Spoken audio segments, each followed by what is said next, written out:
guys, we're on chapter 6 of Shark Bait. This chapter is called No Mercy. There seemed to be about 4 of them, although it was difficult to be sure.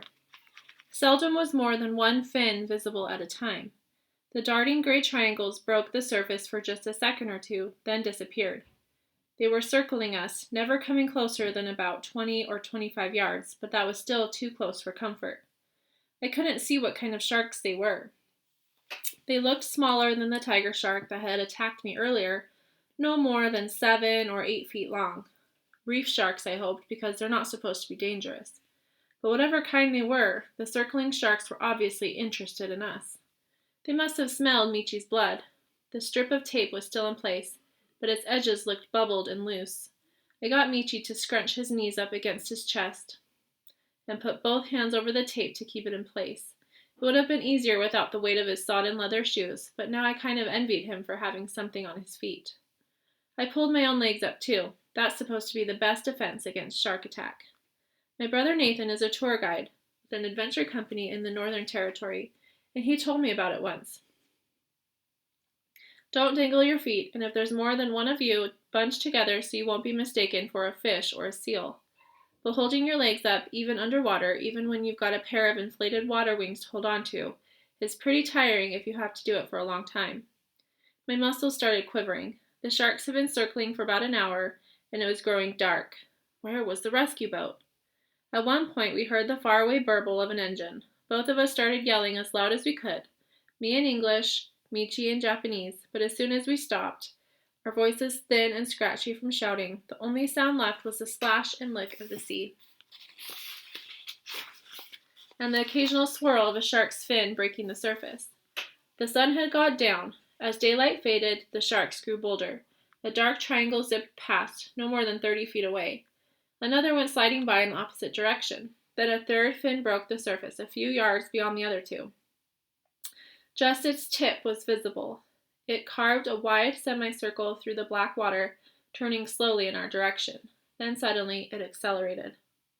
Michi gasped, and his skinny fingers dug into me as the shark came straight at us, its fin going down as it approached until all we could see was a long, V-shaped ripple coming toward us like an arrow.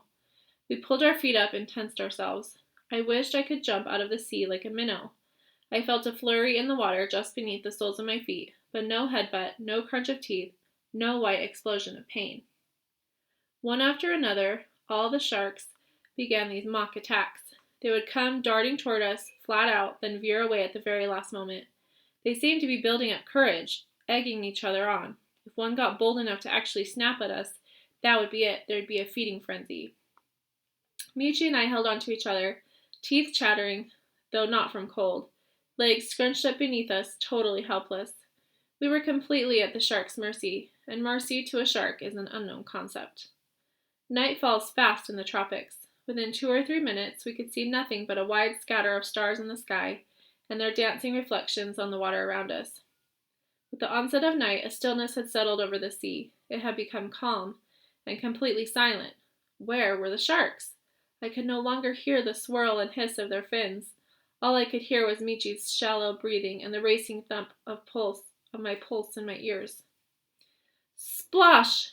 In the light of the rising moon, I saw the dark silhouette of a fin rise out of the water less than 3 feet away. It was so close I could have touched it, but no way was I going to touch it. I pulled my legs up until my knees nearly bumped my chin. The big, curved fin rolled back into the water, glistening in the moonlight as it disappeared. Slurp! Another fin appeared on the other side of us. Then another and another after that. They were all around us. There must have been 10 of them, and none was further away than about 20 feet. The night was filled with their splishing and splashing and slurping. Then, shish kebab! One actually brushed against me. When I felt its long, slippery body go sliding past my arm, I jerked away so violently that I bumped heads with Michi. Okay, Sam, okay, he said breathlessly. Okay? How could I be okay? We were surrounded by sharks. Michi gripped both my shoulders. I could just make out a big, goofy grin on his face. Not Bruce, he said.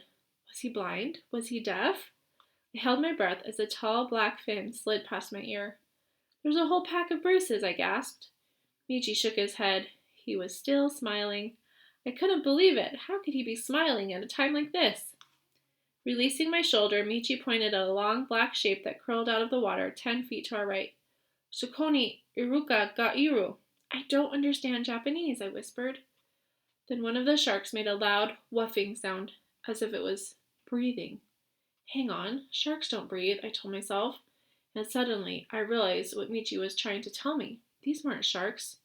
Not Bruce, I said, nodding excitedly. Dolphins! Chapter 7, Top 40. The dolphins must have chased the sharks away. They seemed quite friendly, but perhaps it was just curiosity causing them to mill around us. Apart from the one thing that had brushed against me in the beginning, they wouldn't let us touch them. They stayed with us for another 4 or 5 minutes, then swam off into the night. It was sad to see them go. Sad and scary. I'd felt safe in their company, once I knew what they were, and I reckon Michi had felt the same. Now we were on our own again, in the middle of the coral sea, in the dark. I spent the next half hour stressing about the sharks. Where were they? Would they come back? But as time passed, I began to feel more confident that they were gone for good. It was fully dark now. The sharks wouldn't be able to see us. They had probably gone back down to the reef or wherever they'd come from. The Bruces have gone, I said to Michi. He didn't understand me. I could feel him shivering even though the tropical seawater felt as warm as a bath. No Bruces, I said slowly. No Bruce, Michi repeated, his voice small and scared. Michi and Sam, okay. Michi, Sam, okay, he whispered bravely. Poor kid, I thought. He only looked about 10, and he probably came from a big city where the scariest thing that could happen would be the power going off. His school shoes suggested he wasn't the outdoors type. So did the water wings. What self-respecting 10-year-old would wear water wings? A live one, I thought. One I'd owed my life to. If it wasn't for Michi's water wings, both of us would have drowned hours ago. I wish we could communicate better. Are you from Tokyo? I asked, pronouncing each word slowly. He shook his head. Nagoya, he said. Then he pointed to me. Anata wa Sydney karakita no desu ka? I guess he was asking if I was from Sydney. Crocodile Bridge, I told him. Michi's eyes grew big in the moonlight. Crocodile, he whispered. Obviously, that was a word he understood, but it wasn't a good subject to think about when you're floating in the middle of the coral sea at night. Saltwater crocodiles do sometimes visit the reef, and during a cyclone last summer, I tangled with enough saltwater crocodiles to last me a lifetime. Crocodile Bridge, it's a town near Darwin, I explained. Ah, Darwin, Michi nodded. He knew more about my country than I knew about his. Where was Nagoya? Was it a city or a town? The language barrier was so frustrating. If only we'd been able to talk, we might have distracted each other from scary thoughts of saltwater crocodiles and sharks, and whether or not we would ever be rescued.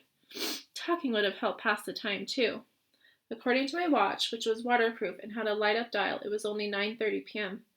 We were swept off the reef at about 5, so we'd been in the water for 4.5 hours. It seemed like we'd been there forever. Daylight was still 9 hours away. 9 more hours. I glanced up at the sky, which was filled with tiny, blinking stars. It gave me an idea. Clearing my throat, I began hesitantly to sing. Twinkle, twinkle, little star, how I wonder what you are. I sang it all the way through to the end, feeling embarrassed and silly. I'm probably the world's worst singer. I'd been hoping Michi might sing along with me in his own language. I thought for sure there'd be a Japanese version of Twinkle, Twinkle, Little Star. I heard Michi clear his throat. Then he began singing. It wasn't a nursery rhyme, but it was a song I knew, Kelly Clarkson's latest single, and he was singing in English. At the start of the second verse, I joined in, or tried to. I couldn't hit the high notes like Michi could, and I stumbled in some places where I'd forgotten the words, but Michi led me through. He knew the song better than I did. It turned out that Michi could sing nearly every song in the top 40, and lots more besides. They must have a radio station in Nagoya that plays overseas hits, and Michi must listen to it all the time. We sang for half the night. Michi was an unreal singer. He could hit all these impossibly high notes like a choir boy on TV. Compared to him, I sounded shocking. My voice was breaking. and it kept switching from low and raspy one moment to high and squeaky the next. But I didn't care. There was nobody to hear us and complain, and singing kept our minds off being lost at sea. It also helped us to forget how scared and hungry and thirsty we were. Most important of all, it kept us awake. I was worried about drifting off to sleep.